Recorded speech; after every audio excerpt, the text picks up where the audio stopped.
are back on the 0 hour. I, as always, am your host, Richard RJ Eskow.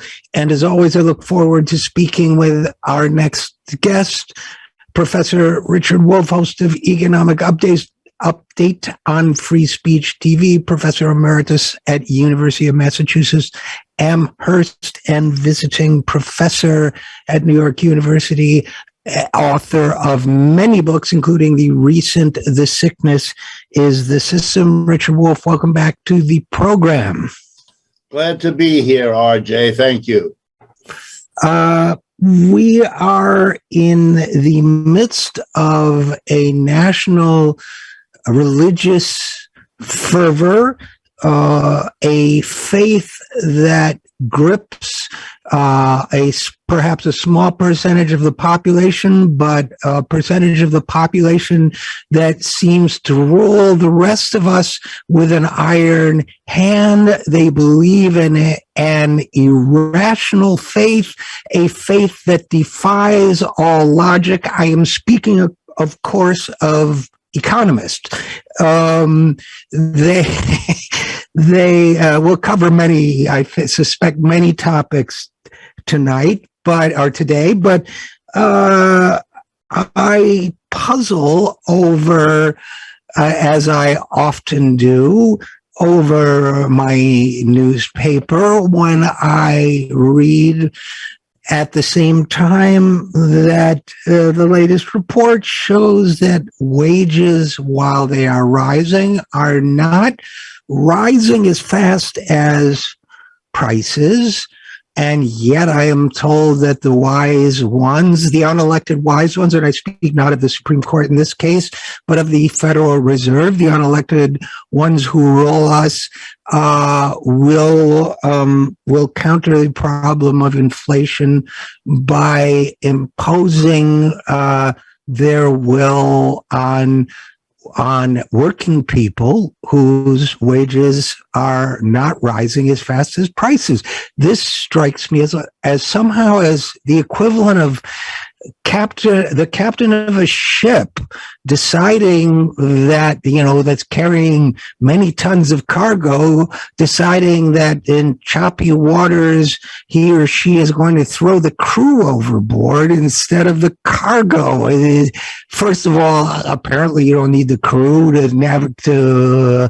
to operate the ship. But secondly, the crew's lighter than the cargo, but you get what I'm driving at, right? None of it makes sense to me.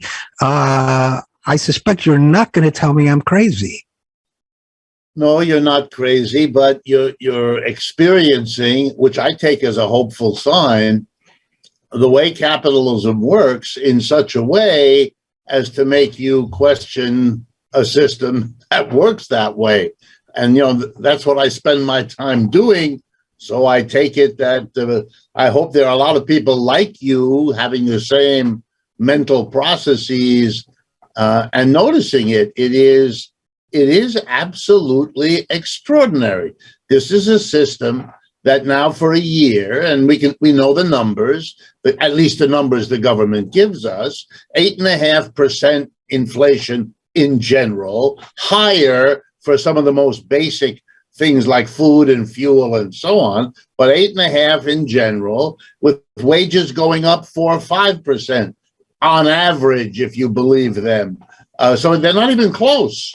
It means that if you were lucky enough to get a 5% increase this year relative to what you got paid last year, you're still falling behind in terms of what you can afford to buy for yourself, your family, and so on.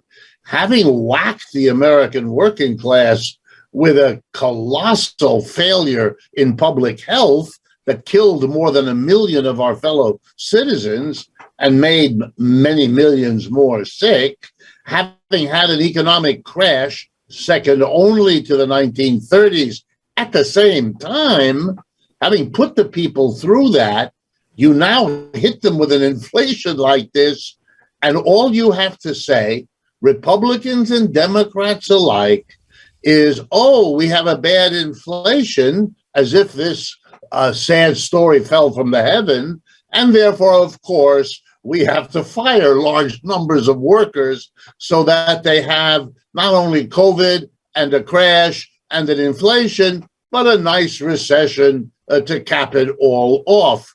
These are all brought to you by a capitalist system, and yet they seem to be surprised that more and more Americans are questioning and challenging capitalism. You know, when I teach in the university, and I've even taught in business schools on occasion, you explain to people, which they already understand, having grown up in America, that it's all about the profit, that the business is run to make a profit. We're in business to make money. Profit is our bottom line. We have 50 ways of saying what we want people to understand. Well, let's put it together in a simple logic. When a business sells whatever it produces, whatever goods or services the business makes, it gets a revenue. It gets paid for selling what it has produced. And now it takes the revenue and divides it roughly into 3 parts. One part goes to pay the workers for having come and done the work. The second part goes to replace the used up tools, equipment, raw materials, and so on that went into the production process. And the third portion, that's the big one, is the profits of the enterprise, loosely defined, okay? All right, so we have 3 outcomes, 3 beneficiaries of the success or not of the enterprise. Why would anyone argue that the whole purpose of the enterprise is one of them, not the other one? I mean, let's do it again. The people who made the inputs thereby did part of the work of this. They had to produce the lumber and the hammer and the saw and the nails so the chair factory could work. And you have to have the people making the chairs using the saws and the hammers and the nails. And then you have the entrepreneur, the employer, who wants us to believe that he, she does something magical to put all this together. Okay, so let's allow that for the moment. You got 3 participants, 3 players, 3 receivers of the revenue that is produced by all of them together. Why would you say that our goal is to maximize the revenue of one of the 3? That's crazy. That's like saying I live in a community that has citizens on the north side of town, citizens on the south side, and citizens on the west side. But the point and purpose of our town is to maximize the welfare of the people in the north side. At that point, you'd imagine, if you ever said such a stupid thing, that people from the west side and the south side would say, well, wait a minute, we're part of this town, we pay taxes, we do all that everybody else is doing. Why would the outcome be focused on maximizing what is in the interest of only one part of the people? The minute you accept that profit is what we're in business to get, you've already given up the whole game. You've already foreclosed, then there's no democracy. Democracy means we all have one vote, and the outcomes have to be something we all, or at least a majority of us, favor. But employers, the ones who get the profit, they're 1% of our people. 99% of our people are employees, and where are they? They get wages. They're supposed to shut up and deal with their wages and work in an enterprise that tells them every day that profit is what they're here to achieve. I mean, this is like trying to explain to a child how modern physics works. It's not possible. The child hasn't developed enough to manage that. You're not going to get very far as a critic of capitalism if you don't go to the base and teach people that they've accepted for most of their lives realities, statements, commitments that directly contradict what they're otherwise told to believe, and they're supposed to navigate that contradiction in the good old American way of pretending it isn't there. Let me run another one of those by you then. Okay. So, big political problem for Joe Biden and the Democrats, and big life problem for the American people. Gas prices have gone way up. And I know they've gone way up because I own an automobile. And I go to the gas station and buy gasoline for that automobile, and it costs a hell of a lot of money. That's how I know. I'm not a genius. I just have to buy gas for the car. And I don't like doing it. So it's gone way up. So the idea got floated to the president and to Congress. Why don't we impose a windfall profits tax on the gas companies, because they've been making a hell of a lot of money, because, wholesale prices spiked, then they started dropping. Gas companies are making a lot of money since. Why don't we tax that windfall profits at 100%? We can turn that back to the public or do whatever we want with it. But people are really hurting right now. All sorts of things we can do to relieve people's financial burdens with that money. And the president says, nope, don't want to do that. Tell you what we'll do instead. I would like to suggest that we cancel the gasoline tax for a period of time. Now, the federal gasoline tax goes to roads and highways and things that the public needs. So, in other words, the solution being proposed to the windfall profits of the gasoline companies, sorry if I'm a little long-winded, but hopefully you'll bear with me. So the solution being proposed is no, the oil companies should keep their windfall profits. We'll take the money that is going to the public good. We'll stop collecting that. The message being, well, the roads will crumble a little bit more, and the public good, the message that will be sent out is the public good is really not all that essential, and it's the public good that's holding you back. But what's really essential is that the corporations keep their profits no matter how excessive. I think it was Maya Angelou that said, when people show you who they are, believe them. Isn't that another example of what you're talking about? Absolutely. And you have to shake your head in disbelief that not disbelief that Mr. Biden does that. I mean, with all due respect, and there's not much of it, but with all due respect, he is the senator from the corporate state of Delaware. He's been a good, loyal friend of the corporations from the beginning of his political career. And so now at the end of it, to expect him to be a radically different person was not plausible when he ran for office and tried to suggest he might be. And it isn't plausible after 2 years and plus of his governance. So I expect nothing, and I expected nothing from him, and I am not disappointed in my expectation. So yeah, he wants to take public money, the money you and I pay as taxpayers to run this government. He wants our money to be used to reduce the burden on us that the private corporation is imposing by choosing to raise prices. I need to tell again a simple economics lesson. Prices of goods and services in the capitalist system are the exclusive province of employers. That's 1% of the people.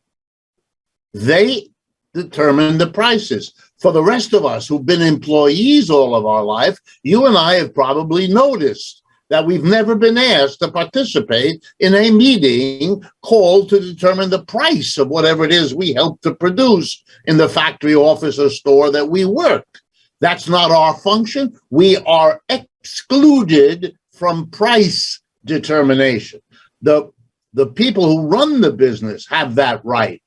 And since we know, and you quoted Maya Angelou, and that's good, since we know what they tell us, which is profit is the bottom line, we know why they move prices up and down, because it's profitable. They lower them when that's what profit dictates, and they raise them when that's what profit dictates. So we have the knowledge. We're in an inflation because it is profitable for most employers to raise their prices, and that's what they've done. To say that we are suffering is perfectly true. We are. You at the gas station, me in the supermarket, and so on.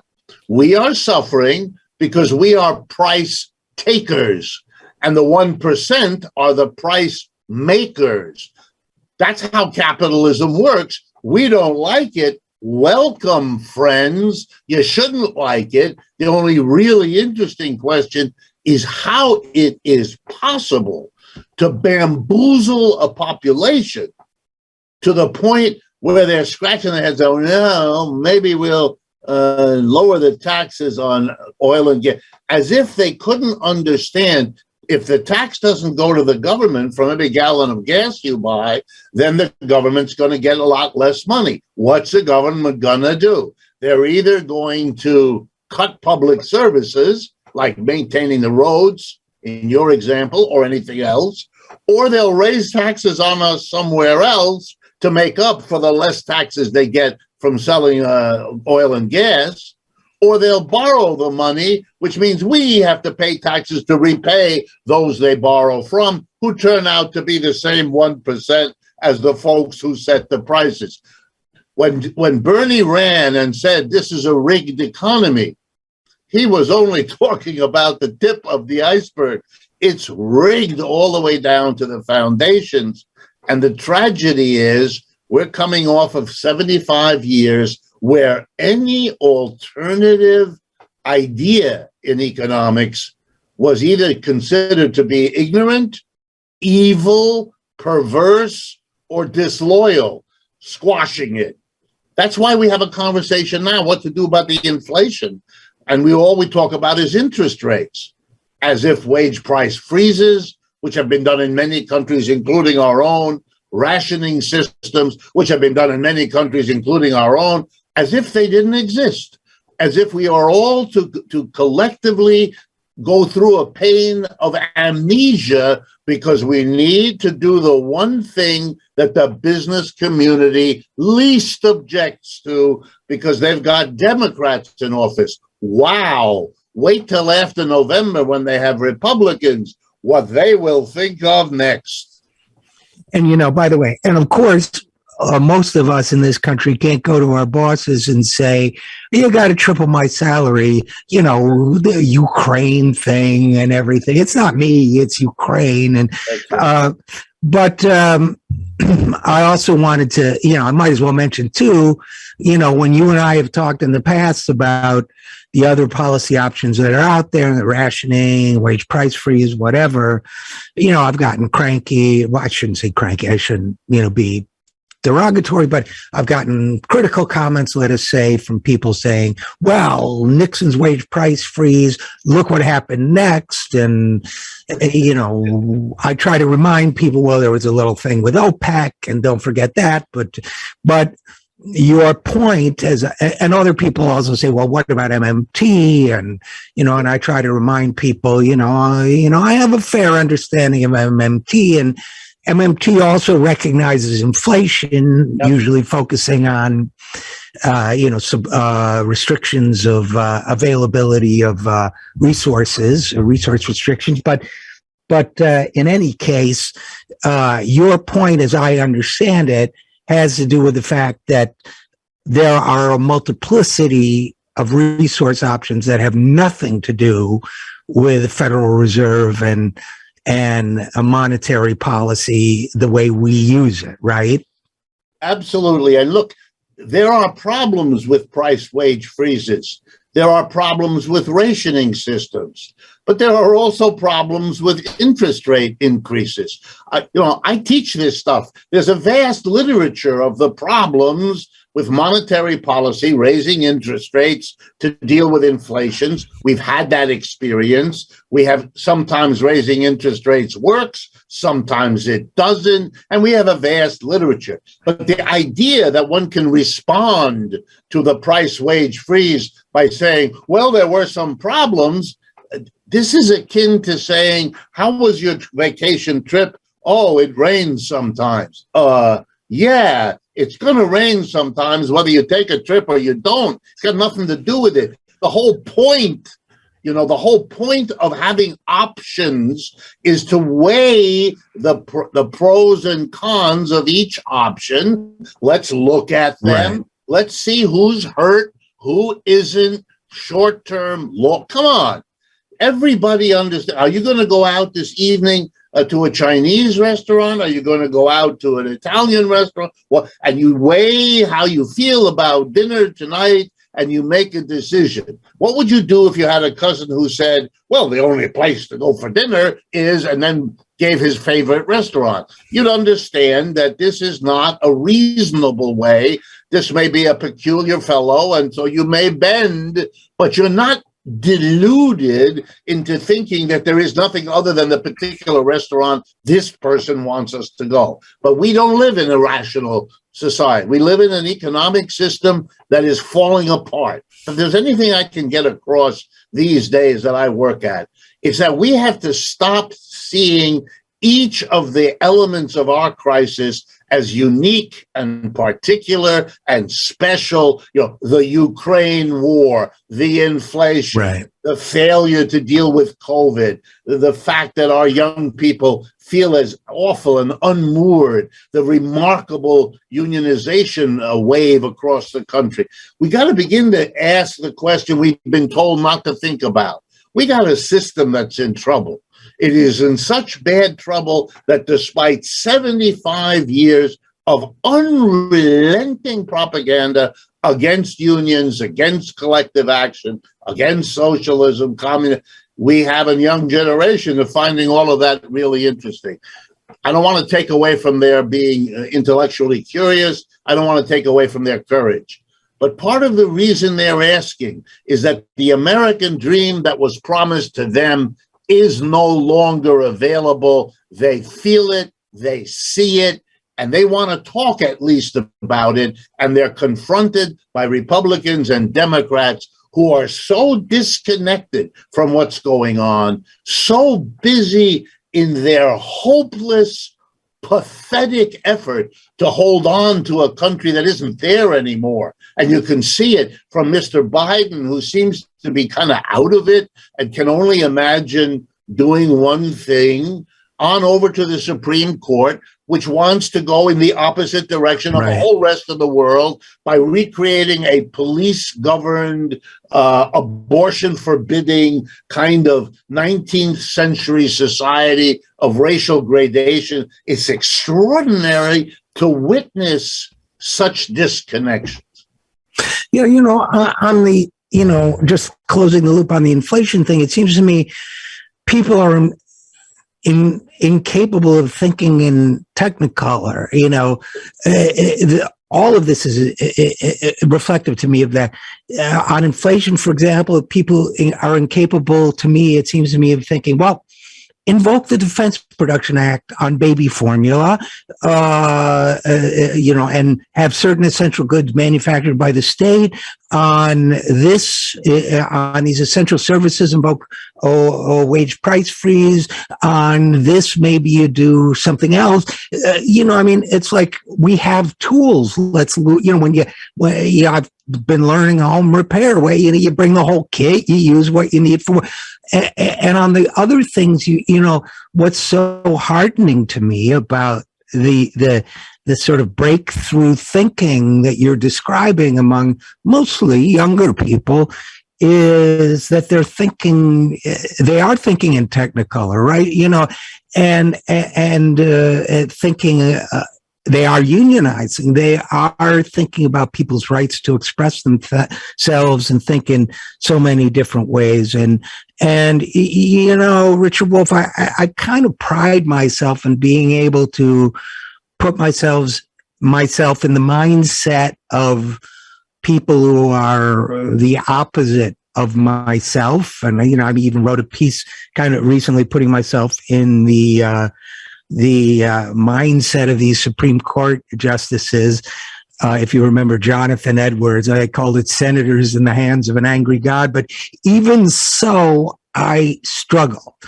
And what I struggle with is the ferocity of the rigid, you know. It seems to me, you know, if you sort of think, well, what's the economic or behavioral, you know, motivator? What are the factors motivating these people and their supporters? I'm curious about your thoughts, because I don't really feel it's about saving babies. It doesn't really feel like it's about freedom, because it feels anti-freedom. I don't really get, you know, I liked my piece, actually, kind of, if I'm honest, but I don't really feel like I get what drives these people to want to control. I feel like in the 19th century, you know, Marx said religion is the opiate of the people, but these people don't feel very opiated to me. I feel like they'd be higher and happier if they were. I'm mystified by the rage and the gritted teeth of it all. Do you know what I'm saying? Absolutely. You know, and I ask myself, and I've been for a long time, I think a lot of people are, whatever your particular view on what they are doing, you're interested in the intensity of the feelings, you know, even in the MAGA, you know, meetings of Trump, what is going on? And here's the best I can do. I think this is a system that's done. That is, the American empire is over. I noticed this latest issue of Harper's Magazine says that's its lead story on the cover. The American century is over.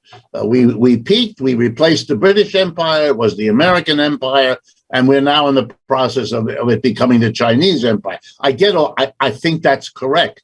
I think the United States is in a slow motion of implosion, and it terrifies, which I understand, people who thought, in the honesty that people have, that what it was would somehow last forever, that the United States was so rich, the United States had such an arsenal military, the United States, you know, whatever, and that these qualities, these capabilities would guarantee persistence forever. But they've been living through the last 40 or 50 years where one by one, the supports of this idea were dissolved. And you know, you couldn't assume a man was a man. You couldn't assume that marriage was between a biological male and a biological female. You couldn't assume what? You couldn't assume everything you grew up with. You couldn't assume all that you thought was safe to assume.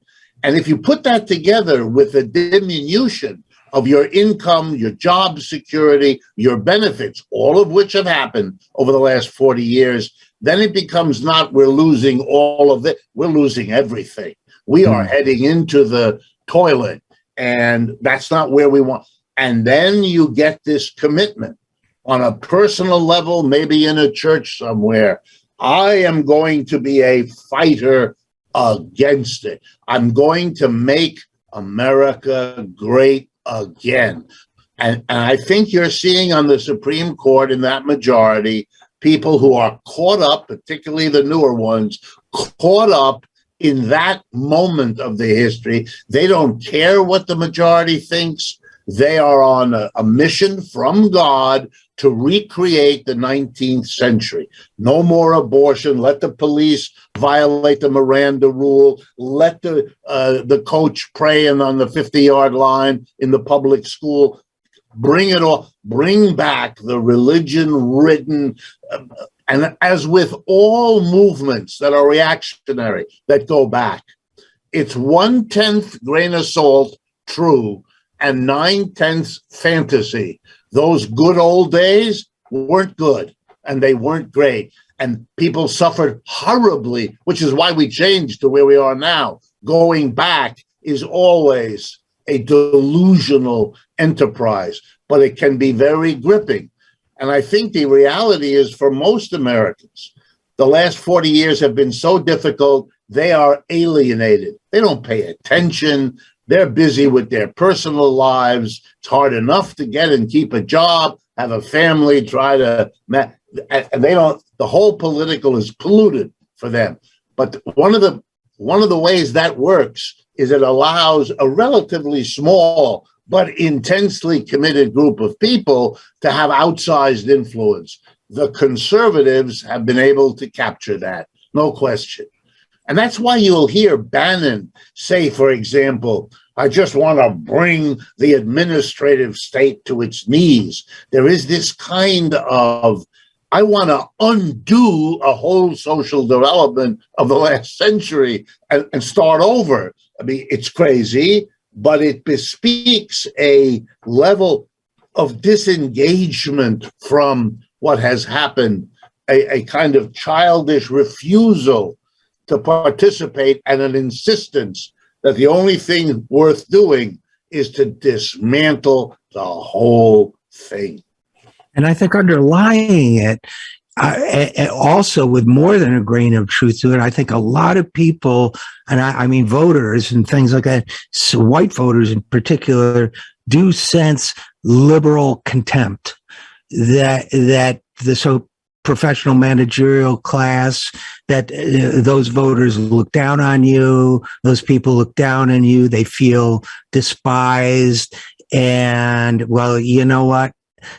F you too. Don't you think that's a part of it? Absolutely. And look, and part of the blame for that exists, and part of the blame for that has been, again, and I want to point the finger, for 75 years, you made all honest left-wing capitalism criticism taboo. And so the only thing that the educated people were educated to articulate were what were in effect right-wing versions of that. And that's what you got. You got contempt. In order to have respect for the working class among people who are educated, have some money, went to school, and all of, in order to have it, you've got to let those kinds of ideas go. You can't neatly make sure, oh, there won't be a socialist, but they'll still have compassion for the working class. That doesn't work real well. You're squashing that. You're cutting off the articulations, which are different and diversified, and all of that was shut down. And we are paying the price because, yeah, the mass of the working class began noticing right after the end of World War II. When was the height of the Democratic Party? In the middle of the 30s and into the 40s, when they were overlapping socialists, communists, Marxists, anarchists, and all the rest. As soon as you cleaned out the left with McCarthyism and all the rest in the 50s and 60s, you left the labor movement without its left-wing ally. And guess what?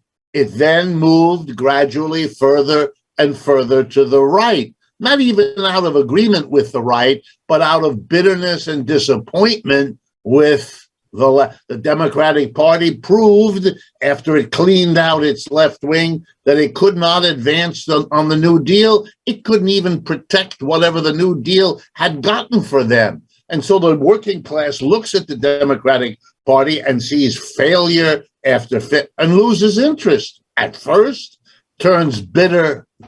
You know, that's why Bernie, in an ironic twist, comes back 70 years later, raises the banner of a progressive socialist wing of the Democratic Party, and infuses into that party the only life it has. Well, let's end. I know you got to go, but can we end on a positive note? Yes, I can give you two. All right. Right. For the second time in American history, a high-level medical school with 500 postdoctoral researchers. Great breakthrough in medicine is done by postdoctoral. The doctors are busy being doctors. The students are busy learning. The postdoc is where the breakthrough analytical innovation comes. Mount Sinai, icon Mount Sinai Medical School here in New York City, where I'm sitting, 500 postdocs. It's an enormous program, crucial to the future of medical care in this country. They just, after a long time, had a vote supervised by the National Labor Relations Board. They want a union. And the vote, here's the vote. Ready? Ready. 317 in favor of the union, 37 against. The union is established. This is only the second time in American history that a group of postdocs at a major medical school did this. Second, 2.5 weeks ago, I think we mentioned it briefly, but I want to drive it home. The French people were given an unusual opportunity in their legislative elections. They had a sitting president who occupies the center right of French politics. He's got the charisma of last month's Wonder Bread. He's a young man, but after that, you search for adjectives that aren't negative. Okay, so he's sitting there. He's the middle. On the far right, you have a long-standing right-wing party, famous mostly for being anti-immigrant. It's led by a woman named Marine Le Pen, and some of you who follow French politics a little bit, she's the right wing. She was friendly with Trump and vice versa. Then the new event, all the left-wing parties, with a couple of exceptions, but the bulk of the left wing of France that has been divided and picking at each other for decades, overcame their divisions and presented a single alternative. This alternative party included the French Communist Party, included the French Socialist Party, included the French Green Party, and independent leftists. Okay? So your French person had a real chance. You can vote for the sitting president, the center right, or the right wing, almost fascist, and Mr. Mélenchon, he's the leader on the left, is a good bit further left in most ways than, for example, Bernie Sanders is. So you had a real, wow, choice. Here we go. The sitting president got 38% of the vote. In other words, a big majority of French people would like their president to go away. We didn't get our vote. Number two, the left-wing candidate, Jean-Luc Mélenchon, by name. He got 32% of the vote, roughly. And if you add a couple of left-wing parties that weren't part of this, then the left got a third of the vote in France. Now the fascist, the near-fascist, Le Pen, she got, ready, 17% of the vote. So you want to know what the relative strength of the left and the right is in France? Here you have a measure, 2-to-1, not even close. The left is almost twice the size in votes of Le Pen. And it's only 6 or 7 percentages behind the president. Last point, big abstention. One of the biggest groups abstaining from voting in France, young people. Polls among the young people show, had they voted, the prime minister of France today would be Mr. Mélenchon. The job of this unified left, keep your unity and go after the young people. You do that, you win. And everybody in France knows it, and everyone in Europe knows it. Le Pen, 17%. Mélenchon, 32%. You put that together, half the French electorate. Wow. And guess what? Neither of those two is at all enthusiastic about the war in Ukraine. Mr. Macron, the president, is all alone, and he doesn't like it either, but he knows that he needs to keep attention on that, because any attention on what he is and isn't is bad for him.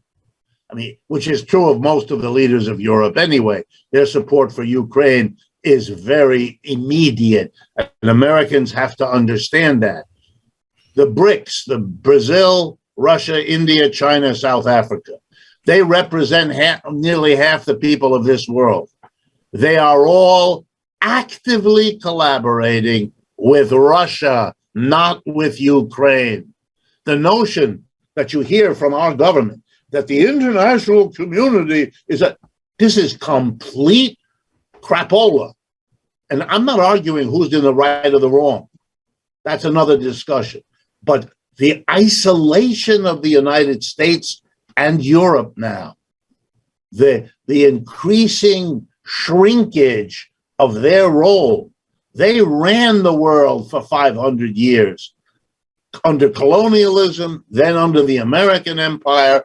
All of that is over. And we are in the down phase of that. And that is going to be one heck of a bumpy ride. Well, that is interesting. I guess Macron may not be raising the retirement age quite as quickly as he thought, huh? That's all of that is over. Everything he's in favor of looks like a one-way ticket to defeat.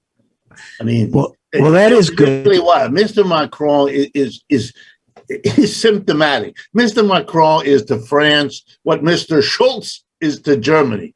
I mean, zero. We elect zero. We shouldn't be ashamed in America. Biden's a zero, but so are all of them. These are all zero. People who are maneuvering around, making big, grandiose gestures because they need to give their people the feeling that they're still important when they barely are. They barely, it's very interesting times, but very scary, because you wonder how this kind of political theater plays itself out. Fascinating. Well, as always, Richard Wolff, thank you so much for your insights. And as always, thank you so much for coming on the program. My pleasure, RJ, and I look forward to doing it again with you soon. As do I. And we'll be right back after this. I'm Richard RJ Eskow, and this is the Zero Hour.